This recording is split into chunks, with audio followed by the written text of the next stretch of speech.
अगर हम में कोनो प्रकार के त्रुटि होके, ऐसा हमारे से कोनो गलती भइल होके, आप सब क्षमा करब।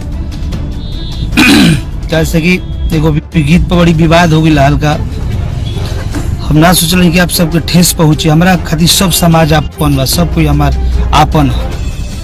नेताजी होकस चाहे अदर का। तो दोस्तों बता दें कि अभी आप लोग सुन रहे थे प्रमोद प्रेमी यादव को लाइव आकर उन्होंने साफ तौर पे कहा कि मुझसे गलती हो गया है और माफ़ी मांगते हुए काफ़ी कुछ कहते हुए नज़र आए। दोस्तों वही बात करने तो प्रमोद प्रेमी को ये बात को चिंता है कि हमने गलती किया है और मुझसे गलती हो गया। ये हम नहीं कह रहे हैं दोस्तों, ये प्रमोद प्रेमी यादव कह रहे हैं कि हाँ, अगर किसी तरह से ठेस पहुंचा या जाने अनजाने में हो गया गलती तो उसके लिए मैं क्षमा मांगता हूं।